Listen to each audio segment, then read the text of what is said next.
بیبیانو سره بخول ژوند تیروي. الله د بیبیانو په باره کې سفارش د دواړو جهانو سردار صحابه کرامو ته فرمایل وی دا بیبیانې چې دي دا د ذل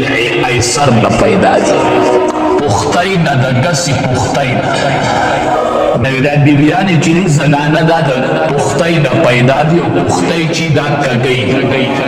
نو کو کم سړی پختۍ نیغۍ نو نیغه به یې نه کي خو ماته به یې کي. پسنګ چې پختۍ نه نیغېږي نو داسې ښځه مکمل نه نیغېږي.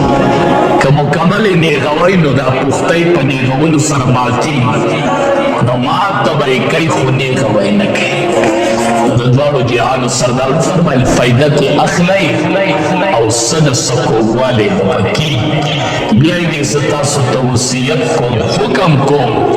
چې د بیبیانو سره ښه سلوک کوئ، بیبیانو سره ښکلی ژوند تېروئ، ښکلي روابط ورسره ساتئ. بیبیانو سره کور کې ښایسته ژوند تېروئ. د دواړو جهانو سردار باره کې راځي لکه د کور په ژوند کې یو اهمه خبره موږ او تاسو ته دا ده چې موږ په خوراک کې عیبونه او نقصانونه در وباسو. د دواړو جهانو سردار باره کې راځي ما عاب رسول الله صلی الله علیه وسلم طعاما قط ان اشتهاه اکله والا ترکه. دریش پیتا کاله ژوند کې چرته په ډوډۍ کې عیب نه وایستی. حدیث مې بیا مې ډېر تنګېږي کورونو کې دا خورم او دا نه خورم، دا داسې دی او دا داسې دی، دې کې مالګه کمه ده او دې کې مالګه سیوا ده. دا دریش پیتا کاله ژوند دا څومره موده ده. ما عاب رسول الله صلی الله علیه وسلم طعاما قط. په ټوله زندګۍ کې چرته په خوراک کې نو عیب نه وایستلی، دې کې دا شی کم دی او دې کې دا دی او دې کې دا دی. خوراک ته چې به یې وکتل ان اشتهاه اکله، خوراک ته به شوق کېده د خوراک نه وبه یې خورو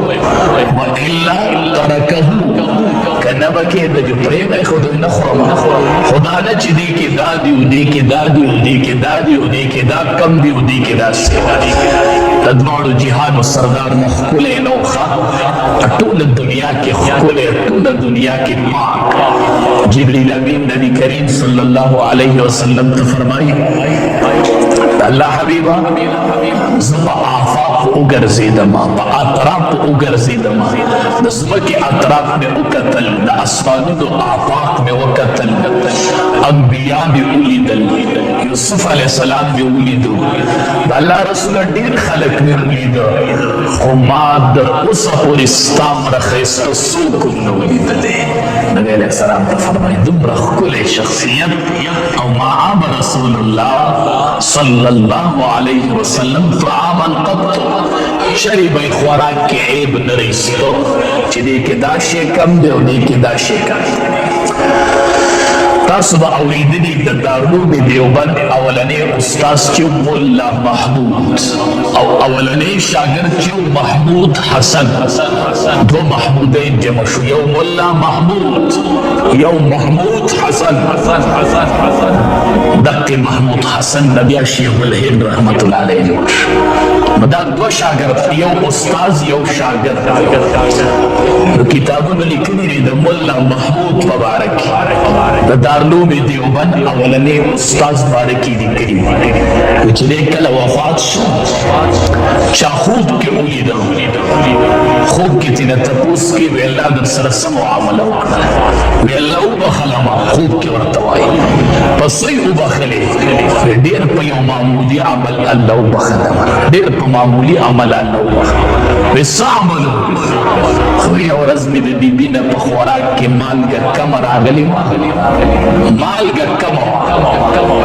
نو ما چې خوراک اوسه کړو هغې کې مالګه کمه وه،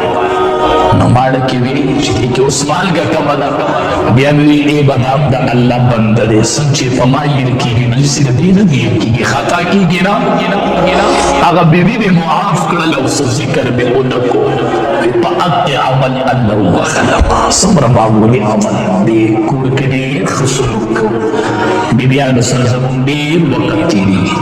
یو سړی راغی د خپلې بیبي نه شکایت کوو نو عمر فاروق رضی الله تعالی عنه راغی چې دته شکایت وکړم مشر دی امیر دی حکمران چې غوږ یې کېښود نو دنده ورسره د بیبي خبرې تیزې دي کور کې هغه ته بیبي لګیا ده خبرې تیزې دي چې راووتم هغه کس ورته وي حضرت ما مسله راوړې وه خو یې به هغې کې ته خپله مبتلا یې نو ما یې چې به بس نه وه بابا ولې ما داسې شکایت د خپلې بیبي نه راوړې وه ستاسو خبرې دې داسې واورېدې چې خبرې د بیبي زورولې عمر فاروق رضی الله تعالی عنه ورته فرمایي زه چې صبر کوم د دې څه حقونه دي په ما دا زما سره څه احسانات دي د هغې په وجه زه دا صبر یوه غټه خبره خدا ده چې دا ښځه زما او د جهنم په منځ کې پرده ده په دې زه د جهنم نه بچ د حرامو ارتکاب زما نه ځکه نه کېږي چې زما کور کې حلاله بیبي ده ځکه خو نبی علیه السلام وایي په واده سره نیم ایمان دی کامل او د نیم باره کې د الله نه ویری یو خدا ده چې دا زما او د جهنم ترمنځ پرده ده زه د ډېرو حرامو کارونو د دې بیبي په وجه منع شوی بل چې زه کله د کوره وځمه نو دا زما د مال حفاظت کوي بل وی دا زما دوبي دی دا ما د کپړې دي بل دا زما د اولاد تربیت او خدمت کوي د دې په وجه زه د دې بیبي سره ښه سلوک کوم دی په ما حقونه دي دا زما دې ما سره دا احسانات دي د دې په وجه زه دې سره دا ګزاره کوم ځکه زه د دې خیال ساتم او دې ته خبره نه کوم ګزاره ورسره کوم چې د دې په وجه ماته ډېر حقونه دي د دې بیبیانو په وجه موږ د ډېرو ګناهونو نه بچ شو شکر دی الحمدلله د ډېرو ګناهونو نه بچ د ډېرو ګناهونو دا سترګې چې زموږ ښکته دي دا د حلالې نکاح برکت دی دا سترګې چې مړې دي دا د حلالې نکاح برکت دی دا شرمګاهونه چې محفوظ دي دا د حلالې نکاح برکت دی نو دا د خاوند سره د بیبي ډېر احسانات او که تاسو خیال کړی وي چې کله واده وشي نو واده کې قرباني څوک ډېره ورکوي خاوند ورکوي که ښځه قرباني ډېره ورکوي دی وایي ما کالې کړی دی وایي ما فرنیچر کړی دی زه ورته وایم هغې پلار پرېښی دی هغې مور پرېښودې ده چې نکاح وشي نو بیبي چې هغه مور او پلار پرېږدي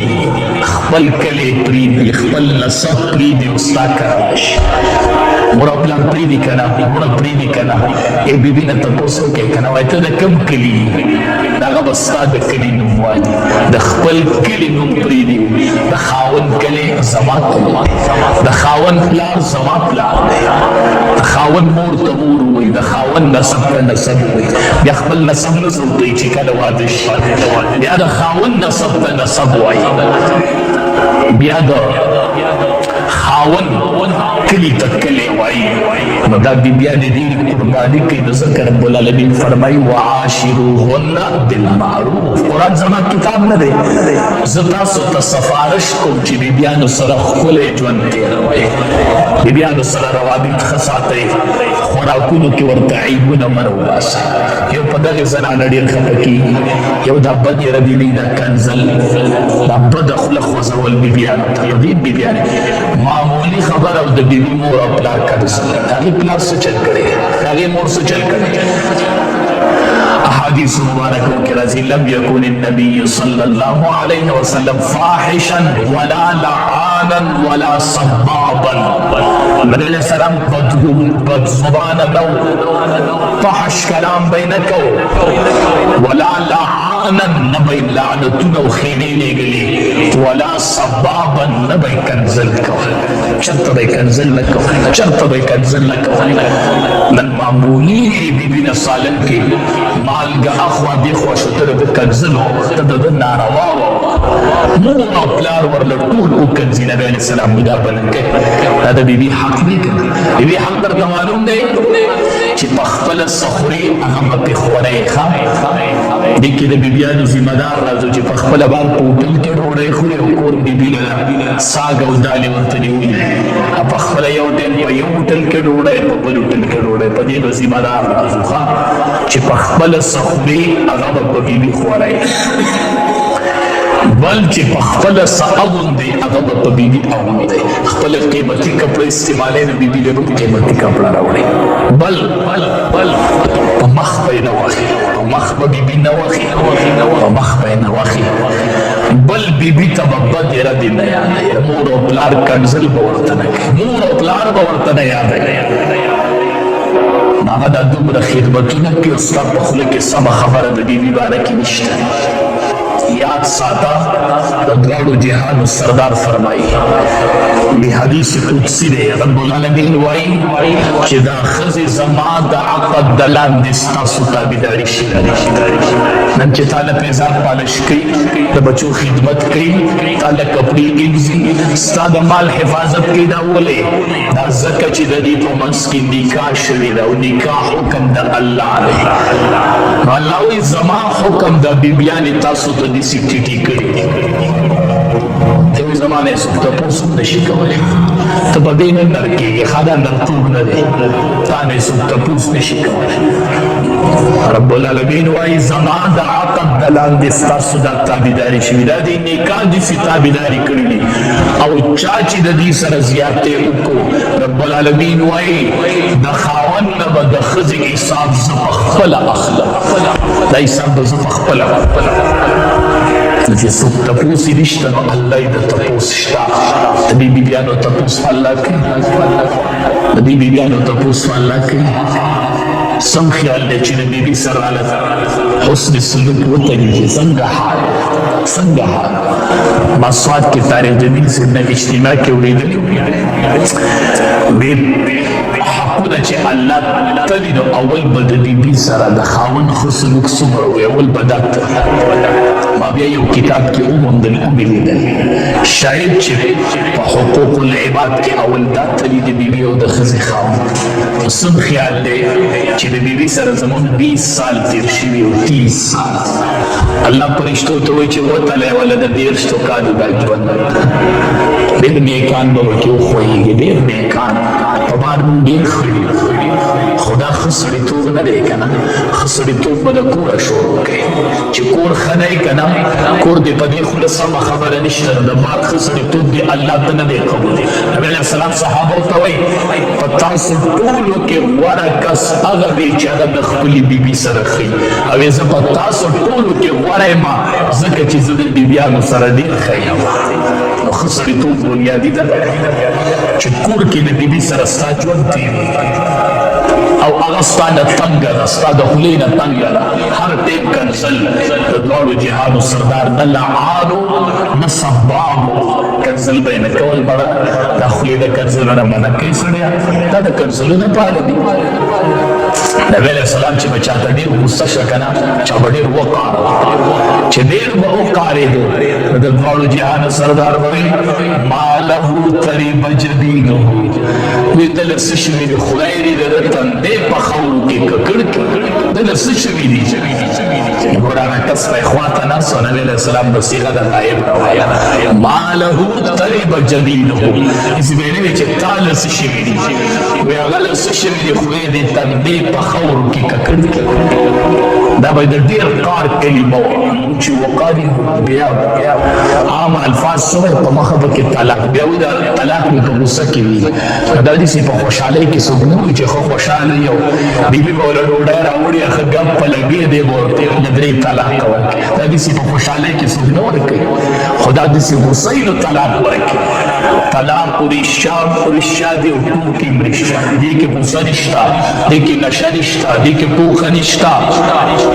داسې به غوسه شي جنګ به یې د بل چا سره کړی او طلاق به ښځې نه ورکړي جنګ به یې بار د بل چا سره کړی او کنځل به کور ښځې ته کوي دا د خدای بنده نه دی دې به الله تپوس کوي ښه موږ سره د بیبیانو حقونه تړلي دي چې د بیبیانو سره ښه روابط کړو ښه سلوک امام الانبیا د بیبیانو سره ډېر ښه سلوک کړی او نبی علیه السلام فرمایي الدنیا کلها متاع نبی علیہ السلام بدا خیره وکړه خدای دې د تندې په خاورو کې ککړي دا خیره مو خو بل طرف ته دعا ده چې خدای دې موږ له ډېرو سجدو توفیق ورکړي چې په مخه خدای ته سجدې لګوي چې تندې په خاورو کې ککړ یو طرف ته به خیره وه خو بل طرف ته به بنده ته دعا دعا به یې کوله د دواړو جهانو سردار فرمایي الدنیا كلها متاع دنیا ټول سامان د ژوند د تیرولو سامان دی دنیا د ژوند د تیرولو سامان ړه پورې مکله کوئ د دنیا په کور پورې ړه مکله کوئ د دنیا کور ته کور مه وایئ که نه صحابي وایي نبی علیه السلام داسې د دواړو ورونه نیولې وو دغه شانې ما ته رانږدې شو ما ته وایي کن فی الدنیا کانک غریب ابن عمره په دنیا کې داسې زندګي تېروه لکه مسافر چې ژوند تېروي او عابر السبیل یا د لارې تلونکی خدای ته وګورئ موږ ټول روان یو سفر راته مخې ته پروت دی تګ راته مخې ته پروت دی ړه مه کوئ مسافر چې په لاره روان دی اوبه څښي که نه څښي ډوډۍ خوري شپه کوي څادر په سر دا هر څه کوه خو ړه نه کلکوي په لار کې دا به یو ځای ته ودرېږي دی هلته پاتې کېږي دا نه وایي مخې ته راته سفر پروت دی نو ډوډۍ به خورو چای به څښو کپړې به اغوندو ګاډۍ به استعمالو خو ړه به کلکتوب نه وایو به چې روان یو روان مخې ته راته سفر پروت دی سبا شي که نه سهار شي شکر دی وایي شپه لاړله دا ډېر تمقل دی که نه دا دې نه پوهېږي وکانه ذهابه له دا د شپې تللی نه دي دا د ده تللی دي خو دې پرې نه پوهېږي دا شپه چې لاړه چې دا د ده د ژوند نه 24 ګنټې لاړې دا د ده تللی دي دا د شپې مونږ روان کړي مونږ وایو شکر دی شپه لاړه شپه نه ده تللی وکانه ذهابه له دا د ده تللی دي دا ته دې شپې روان کړې یوه دکۍ درله ګډه اخرت ته یې نور نږدې کړلې دا د شپو تله مه ګڼئ دا خپل تله ګڼئ خپل روان یو روان مسافر یو مسافر مخې ته راته سفر پروت دی سفر د آخرت پروت دی منازل پراته دي حقیقي کور جنت دی دنیا نه ده مه بنګلې جوړوئ هسې دا ډېرې اوږدې منصوبې مه کوئ دا سړی د آخرت نه غافله کوي دا ډېر ټایم په کورونه کې مه لګوئ دا ډېر مضبوط آبادي مه کوئ دا سړی ړه غافله کوي د آخرت نه وایي زما چې تګ دی تګ عارضي کور جوړومه لږ ژوند پکې تېرومه زه روان یم ټول مسافر یو